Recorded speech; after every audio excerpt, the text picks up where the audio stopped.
Well, I joined up in 1942. And when I first got married, well, I never thought about it, but later on, I stayed with my late wife 4 months, I believe. And then I joined the army. I left her for 4.5 years. When I came back home, I don't know how I didn't get hit with all the machine guns and everything that what the Germans had in front of us. We couldn't run back or we had to go forward to meet whatever they had, whatever the Germans had in ammunition, everything, you know. But we made it, but a lot of them didn't make it either. Some of them got hit, I guess, and they just drowned in the water. It wasn't that easy, but again, it's something that the men that took part in Normandy, this is the medal we got for landing in the medal. And this other one here is from France.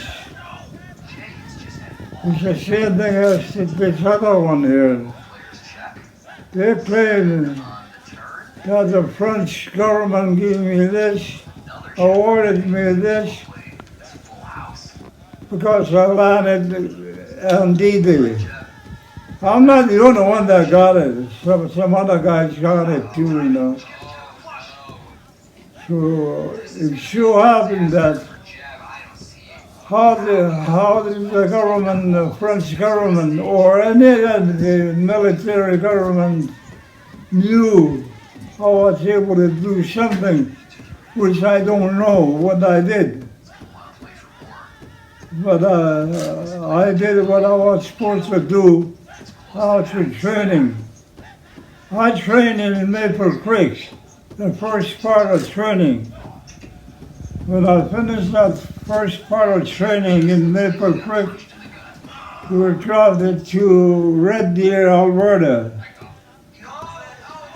working on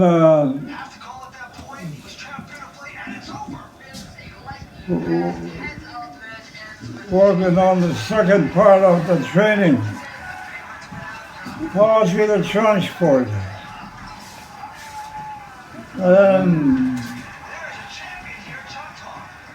They sent us to Halifax.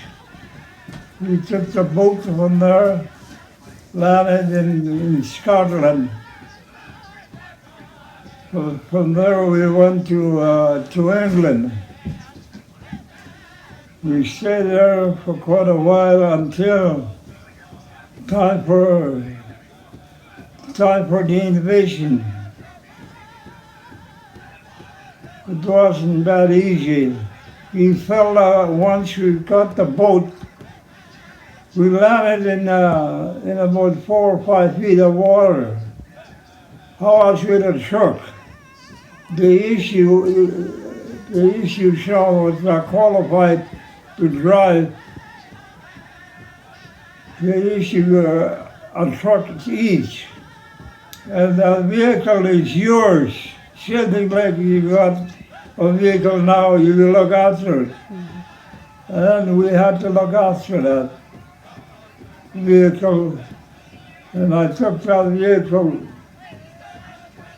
all the way to Berlin, Germany. And he left it there after the war, you know. And the people, the men were so glad that we could hear, we're going home, we're going home. You know, I did too. I was glad the war was over, that we were going to come home. But as it goes, many of their own people got killed. They never come back. Whoever they are, I don't know them. Some of our own people here in the area, the Battleford area, I never seen them over there. which I came to know before. I never seen them, with the exception of 3 or 4 of them I met in London when I was on leave. But again, people got to do what they were supposed to do. We got what we were there for, what we call peace. We got that. And many of us got it, but many didn't get it. They'll never come back. I came to know a lot of them. Some people from down east, west, south. I got a cap over there. I got this cap from a guy from the States. How he came to know me, I don't know. He was in the American Army. He gave me this 2 years ago. Well, anyway, it's something that we got to do, especially in the war. Either you get it or not. But some of us, I just said, some of us didn't get it, but a lot of them got it. They never come back. People are sick with ammonias, but they went all the way. I didn't join up with our people. I joined up in North Battleford. From there they sent me to Saskatoon. A lot of us went to Saskatoon, Regina, and then on we took our training with the rest. One thing, after you finish your training, they will say, okay, come on over here, you know. They just call anyone, Train them guys, They want to know if you know your training. That's what they do. I got called once in Red Deer. I had to train some other guys, not too long, maybe about half an hour. They want to know if you know your training. I'm not the only one that done that, but just once. Another thing, how can you weigh quite a bit? You weigh about 200 pounds. Who gave us the strength to lift up a person like that? There was one guy there, he couldn't walk, he got hit on both legs, and he was on the high ground. I just picked that guy up and then put him on a low ground. But who gave me the strength? Today I can't even lift a gallon of water, and shoot them weak. I'm not the only one that done that. I seen it once, another guy, I don't know who they are. We lift that guy up too and then put him in the low ground, It's not that easy. When I first seen some men got killed, I don't know how I felt. But later on you get used to it.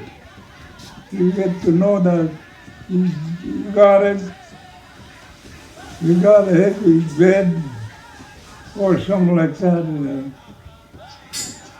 It's not that easy. A lot of people don't realize what it's like. But anyway, this is what I earned. These are the regulars. But a lot of them. I've been to England and France and Belgium, Holland. after the war. I don't know how many times, quite a few times anyway, I've been over there. They pay our fare to go there. A couple of years ago, or 3 years ago, they phoned me that I got a phone call that if I want to go. I said, yes, I want to go. But I couldn't go as I wanted to respect people, regardless of who we are. We've got to respect each other. If you don't respect people, how are you going to get the respect? You don't. Some of it I remember, some of it I don't remember. But anyway, I did what I was supposed to do.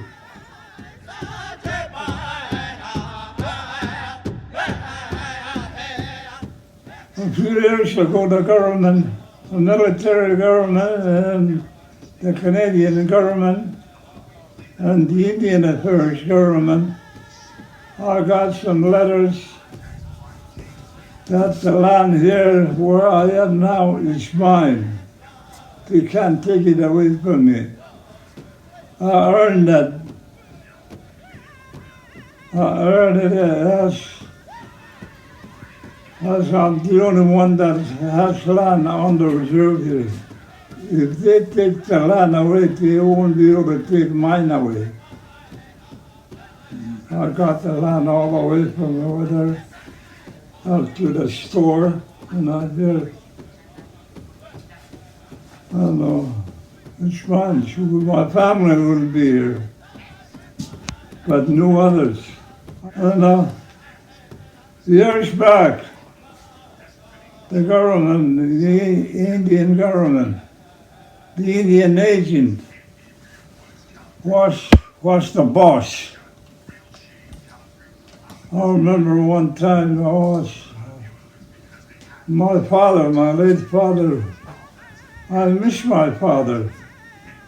So later on, when I came to understand, I asked my late mother, what happened to my dad? He'd been gone for a long time. They said they put him in jail. In jail because he sold some pickets, willow pickets, to put something on the table for us to eat. But the government, Indian Affairs, wouldn't allow that. They done it like Hitler did, starve a lot of people. That's the way the Indian government did. So is the white government. They wanted to starve us out. We didn't like it.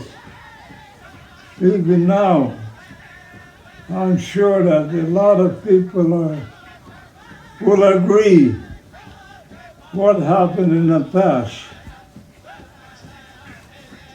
If everybody's got the right.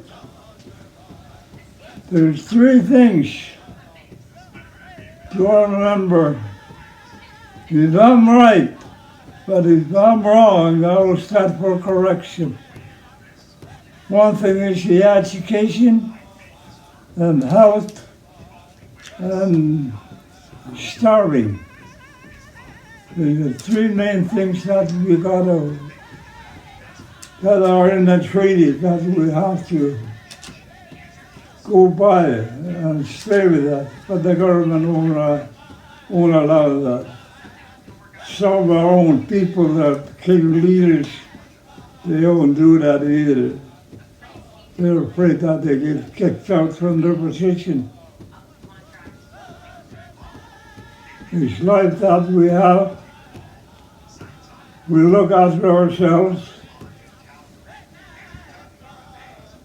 But again, who do we depend on? Do we depend on each other?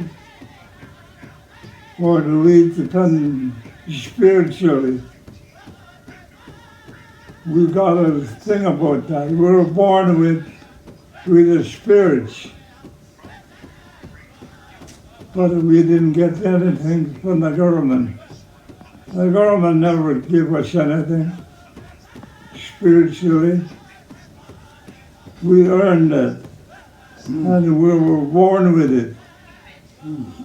The old people, years back, they know what they were talking about. They started talking about spirits. They know what they were talking about. They were smart people. Smart people that signed treaties that didn't understand the meaning of yes or no. They had an interpreter. Not like today, a lot of us talk English, but we generally agree with the government.